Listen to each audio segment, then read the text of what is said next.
When you're an agent that represents buyers in a seller's market, a tough market like we're in right now, the job can be tough.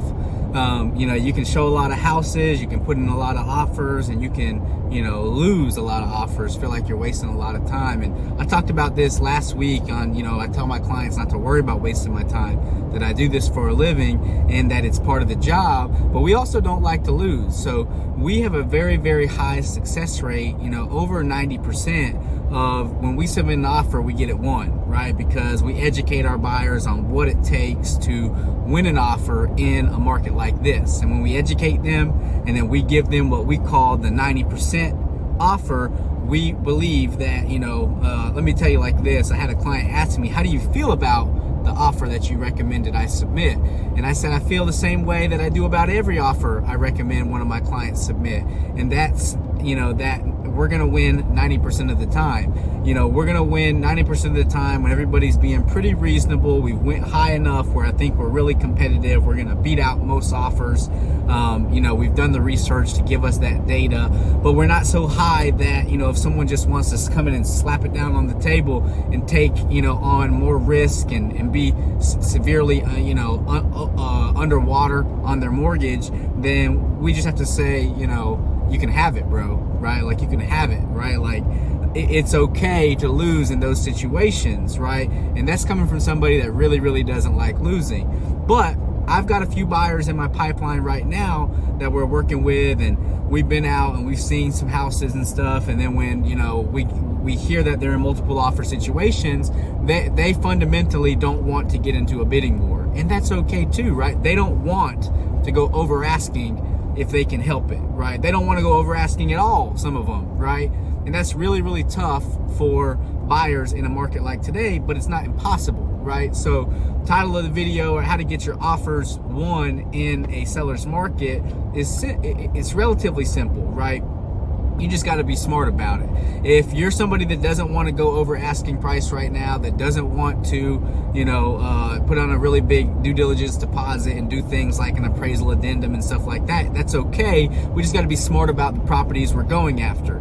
Going after the property that, it looks like it belongs on the HGTV showcase 4 hours after it hits the market, when we know that it's going to have an abundance of showings. When we go to schedule the showings, it's got, line after line of we can tell all the blocks have been taken, and it's, got a ton of traffic. Then we should skip out on that property and see if it's still available on Monday.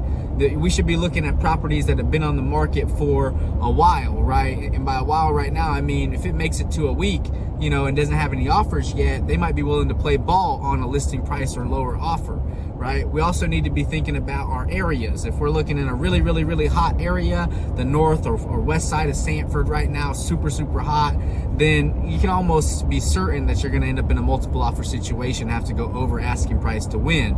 Maybe you should be looking at, less popular areas, of Sanford or the surrounding areas, and we can help guide you towards those, right?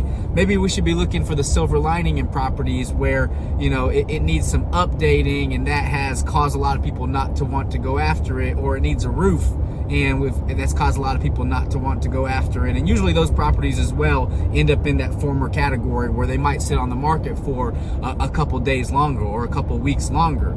So, going after properties that have been on the market for a week, going after properties that are a little bit outside of that area, going after properties that have some maybe defects to them or some drawbacks that we know are going to be like sticking points for a lot of buyers, can put us in a position to win an offer on a house that isn't over asking price, right? And trying to get the HGTV showcase property under asking price right now is, you're setting yourself up for failure. So we help our buyers no matter what way they want to go. Our philosophy is that we help educate them, we inform them, and then they make the best decision for them, and then we execute, on whatever strategy it is that we come up with together. right? And every person is a little bit different, and that's okay. It isn't a one-size-fits-all approach. Some people are okay paying $30,000 over asking because they really, really, really want the house, and they'd be devastated if they lost out on that opportunity,